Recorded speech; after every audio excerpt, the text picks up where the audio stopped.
एक को साधे सब सधे, सब साधे सब जाए। अगर हम एक को साध लेते तो असर हो जाता। हमने एक वक्त में सभी पैथियां यूज कर ली तो असर किसका होगा? किसी का भी नहीं होगा। पंच तत्वों के बने इस शरीर को अगर हम पंच तत्वों के अर्थात प्रकृति के करीब रखते तो आज हमारी इम्यूनिटी कम होती ही नहीं। आजकल बच्चों की इम्यूनिटी बहुत कम हो गई है। पहले बच्चे मिट्टी में खेलते रहते थे, नेचर के करीब रहते थे और कभी बीमार नहीं होते थे।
वंदे मातरम दोस्तों, मैं चंद्रशेखर एक बार फिर आपके समक्ष हाजिर हूं योग से जुड़े इस प्रोग्राम को लेकर जिसका नाम है योगा फॉर बेटर लाइफ। योग के इस महाकुंभ में हम आपको मिलवाते हैं योग विशेषज्ञों, योग शिक्षकों एवं आयुर्वेद एक्सपर्ट से। पूछते हैं आपके मन के सवालों को और जानते हैं योग द्वारा जटिल से जटिल बीमारियों के आसान उपचार के बारे में। चलिए मिलवाते हैं हमारे आज के योग एवं आयुर्वेद एक्सपर्ट श्रीमती पंकज नायक जी से। पंकज नायक जी, आपका स्वागत है हमारे इस प्रोग्राम में। धन्यवाद जी। इम्यूनिटी क्या है और ये कहाँ पर होती है? जी, सबसे पहले तो हमें ये समझना है कि इम्यूनिटी क्या है। इम्यूनिटी का मतलब है रोग प्रतिरोधक क्षमता। हमारे शरीर के अंदर बीमारियों से लड़ने के लिए एक नेचुरल प्रोसेस होती है जिसको हम इम्यूनिटी बोलते हैं, रोग प्रतिरोधक क्षमता बोलते हैं। जीवन में अगर कुछ भी इम्पोर्टेंट है हेल्थ वाइज तो वो है रोग प्रतिरोधक क्षमता। हमारे शरीर और बीमारियों के बीच में जो इम्यूनिटी है ये एक ऐसा दरवाजा है कि वो जितना लूज होता है उसी अनुपात में हमारे शरीर बिहेव करता है। इम्यूनिटी हमारे ब्लड में रहती है। हमारे ब्लड के 3 कंपोनेंट होते हैं, WBC, RBC और प्लेटलेट्स।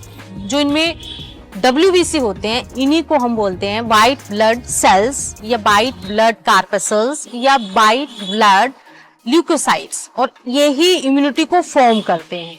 जितनी ज्यादा संख्या शरीर में WBC की होती है उतना ही कहा जाता है कि हमारी इम्यूनिटी बहुत अच्छी है। इम्यूनिटी को चेक करने के लिए एक टेस्ट भी आता है जिसको हम बोलते हैं TLC, टोटल ल्यूकोसाइट टेस्ट, यानी कि कितने हमारी इम्यूनिटी ब्लड में वो WBC हैं उनको ये काउंट करता है। WBC 2 तरह के होते हैं, एक होते हैं T सेल्स और एक होते हैं B सेल्स। मतलब हैं तो ये सेल्स ही बॉडी के अंदर। T सेल्स जो हैं ये बाहर से आने वाली इन्फेक्टेड बॉडीज, इन्फेक्शन को चेक करते हैं और उसको किल करते हैं। इनको किलर सेल भी कहते हैं। और जो B सेल्स हैं ये हमारे शरीर के अंदर एंटीबॉडीज बनाते हैं, हमारे इम्यून सिस्टम की हेल्प करते हैं। अगर WBC की संख्या शरीर में कम हो जाती है तो डॉक्टर उसे कहते हैं कि ल्यूकोपीनिया हो गया। टाइफाइड, उसमें भी यही होता है कि हमारे WBC जो हैं वो कम हो जाते हैं, हमारी इम्यूनिटी कम हो जाती है और फिर उसको हम कहते हैं टाइफाइड हो गया, मतलब ल्यूकोपीनिया हो गया। और ये जो WBC हैं ये बनते तो हमारे बोन मैरो के अंदर हैं लेकिन रहते हमारे ब्लड के अंदर हैं। उनका सर्कुलेशन जो है पूरे शरीर में ब्लड के थ्रू होता है, इसलिए हम कहते हैं कि इम्यूनिटी जो है पूरे शरीर में रहती है।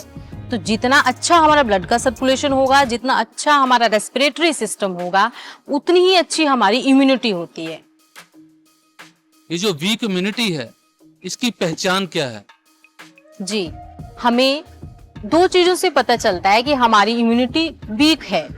एक है हमारा रेस्पिरेटरी सिस्टम और दूसरा है हमारी स्किन। रेस्पिरेटरी सिस्टम की अगर किसी भी तरह की एलर्जी है तो हमें जल्दी जल्दी कफ एंड कोल्ड हो जाता है। यानी कि जिन लोगों को जल्दी जल्दी कफ एंड कोल्ड हो जाता है, इट मीन्स उनकी इम्यूनिटी वीक है। दूसरा है स्किन। किसी भी तरह की स्किन की एलर्जी होना, ये भी एक इम्यूनिटी वीकनेस की पहचान है। सबसे पहला कारण है विटामिन सी की कमी होना। तो विटामिन सी, जितने भी खट्टे पदार्थ, नेचुरल खट्टे पदार्थ हैं, उनमें विटामिन भरपूर मात्रा में होता है, जैसे आंवला, नींबू, संतरा, मौसमी, अनानास। इनका सेवन करने से हमारी विटामिन सी की कमी पूरी हो सकती है। दूसरा है विटामिन डी। विटामिन डी की कमी की वजह से भी हमारे शरीर में इम्यूनिटी वीक हो जाती है। इंडिया में लगभग 83% लोगों की विटामिन डी जो है वो कम ही मिलता है, क्योंकि हमने धूप में निकलना छोड़ दिया। हम धूप में कभी बैठते ही नहीं, तो जितना ज्यादा धूप का सेवन हम करें उतने ही हमारे विटामिन डी अच्छा होगा और उतनी ही हमारी इम्यूनिटी अच्छी होगी। तीसरा है लैक ऑफ न्यूट्रिशन, जैसे मैग्नीशियम, बी कॉम्प्लेक्स, उसमें भी B12 जो है, इनकी हमारे शरीर में कमी होने से हमारी इम्यूनिटी जो है वीक होती चली जा रही है। हमारा डे रूटीन इतना खराब हो गया है, हम कभी भी धूप में नहीं बैठते हैं, कभी भी नेचर के साथ नहीं रहते हैं। नेचर का एक सिस्टम है, अगर हम उसके अकॉर्डिंग चलते हैं तो हमारे सारे विटामिन्स, मिनरल्स जो हैं वो कंप्लीट हो जाते हैं और हमारी इम्यूनिटी नेचुरली बूस्ट रहती है। इम्यूनिटी को कैसे बढ़ाया जा सकता है? जी, इम्यूनिटी को हम बहुत सारे तरीकों से बढ़ा सकते हैं, लेकिन नेचुरल तरीके जो हैं, इम्यूनिटी को हम लंग्स से जनरेट भी कर सकते हैं। कैसे कर सकते हैं? इम्यूनिटी बढ़ाने की एक मुद्रा भी आती है, उसको हम बोलते हैं वायु मुद्रा। यह है फर्स्ट फिंगर और अंगूठे को इस तरह से अगर हम करते हैं तो वो बनती है वायु मुद्रा। वायु मुद्रा में बैठना है, सांस भरनी है जिसको हम बोलते हैं पूरक, सांस को होल्ड करना है जिसको हम बोलते हैं कुंभक। और जितनी अधिक समय तक हम सांस को होल्ड कर पाते हैं, उससे ये पता चलता है कि हमारी इम्यूनिटी कितनी अच्छी है। मतलब मिनिमम 30 सेकेंड जो है हमें होल्ड अगर हमारा हो जाता है, मीन्स हमारी इम्यूनिटी अच्छी है। और जितना मैक्सिमम कर पाए उतनी हम इसको जनरेट भी कर सकते हैं। कैसे कर सकते हैं? कि ब्रीथ इन किया, इनहेल,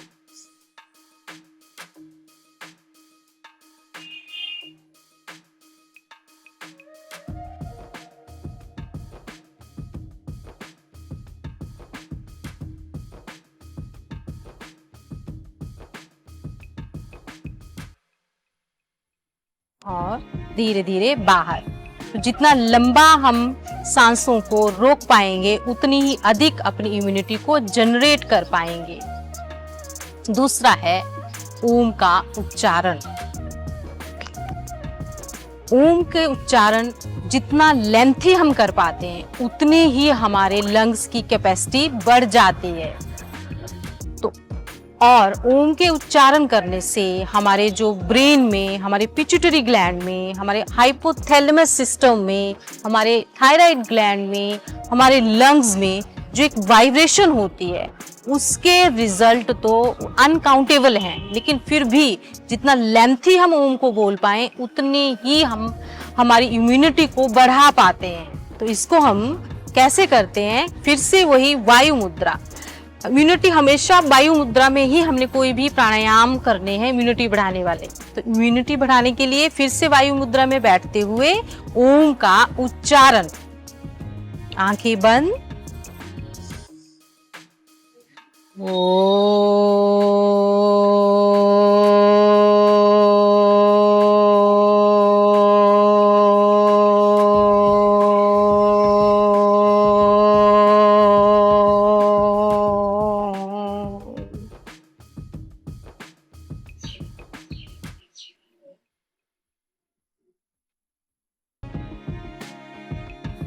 धीरे धीरे रिलैक्स। तो जितना अधिक समय जितने ज्यादा हम ओम का उच्चारण करते हैं, जितना लेंथी हम ओम का उच्चारण करते हैं, उतना ही हमारी इम्यूनिटी जो है एनहांस होती है।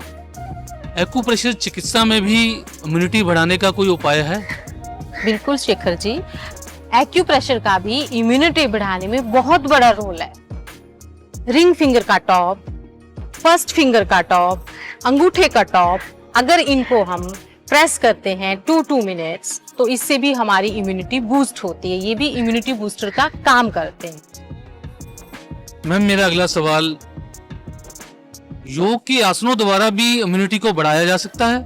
आसन तो हजारों हैं, लेकिन हमने उन 3 आसनों को चुना है जो आसान भी हैं और उनका रिजल्ट भी बहुत अच्छा है।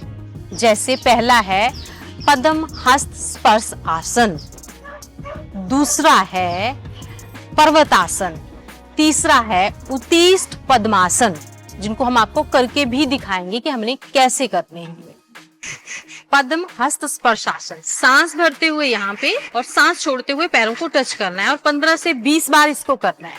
कैसे करना है? सांस अच्छे से भर के, सांस बाहर,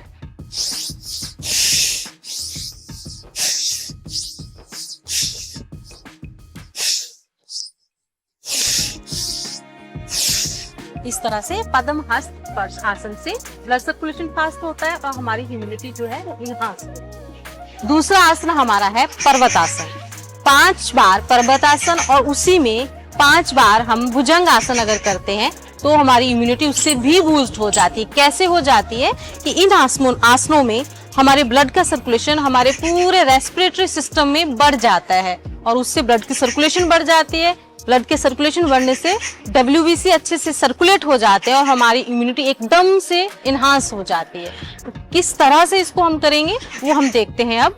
तो पर्वत आसन में हमारे शरीर का जो शेप है एक पर्वत की तरह हो जाता है। दोनों पैरों को जमीन पे रखते हुए, दोनों हाथों को जमीन पे इस तरह से और बीच में से उठते हुए ये एक पर्वत की तरह हम दिखने लग जाते हैं। इसको बोलते हैं पर्वत आसन। इससे सारा सर्कुलेशन जो है वो हमारे लंग्स में आ जाता है। इसी से फिर करेंगे हम भुजंग आसन। तो भुजंग आसन में दोनों नीज को जमीन पे रखते हुए और भुजंग आसन की स्थिति लेकर के इस तरह से सांस भरते हुए ऊपर उठेंगे।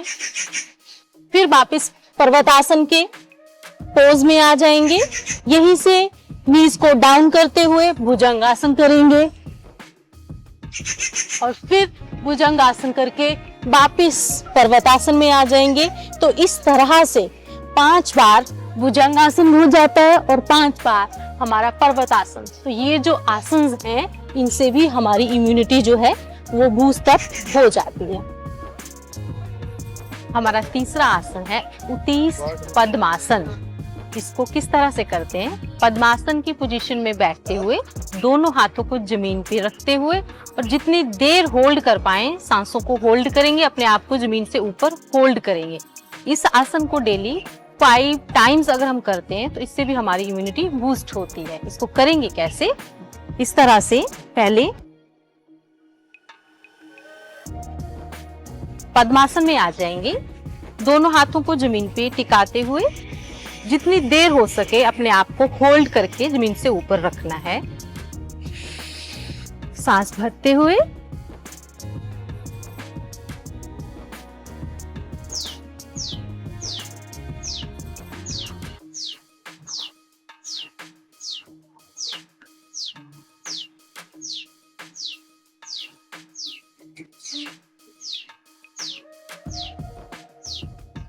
रिलैक्स और फिर धीरे धीरे वापिस। मैम, इसमें ब्रीदिंग एक्सरसाइजेस कौन सी हैं जिससे कि हमारी इम्यूनिटी बढ़ती है? ब्रीदिंग एक्सरसाइज में सबसे पहले आती है स्लो एंड डीप ब्रीदिंग। जिनका बीपी हाई रहता है उनको ये करनी है स्लो एंड डीप, और जिनका बीपी लो रहता है और या ये कहें जिनका बीपी नॉर्मल रहता है वो फास्ट ब्रीदिंग कर सकते हैं। तो इसको करना किस तरह से है? स्लो एंड डीप पहले वो है सांस भरना,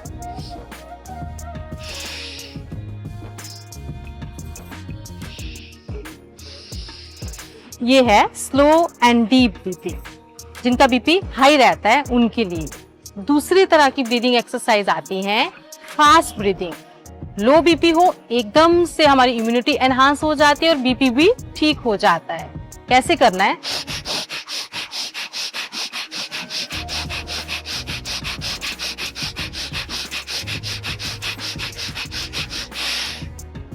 तो इस तरह से एकदम हमारी इम्यूनिटी बूस्ट अप हो जाती है, हमारे लंग्स एकदम एक्टिव हो जाते हैं, ब्लड का सर्कुलेशन एकदम फास्ट हो जाता है।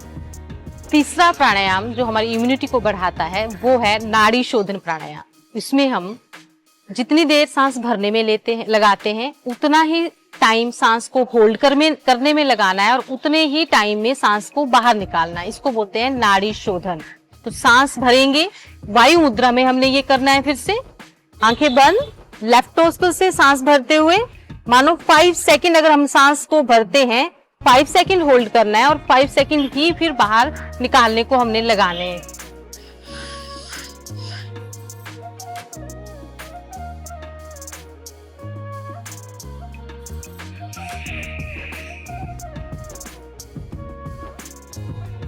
तो इस तरह से नाड़ी शोधन प्राणायाम करने से भी हमारी इम्यूनिटी बढ़ जाती है। मैम, कुछ घरेलू नुस्खे भी हैं जिसके द्वारा कि हम अपनी इम्यूनिटी को बढ़ा सकते हैं?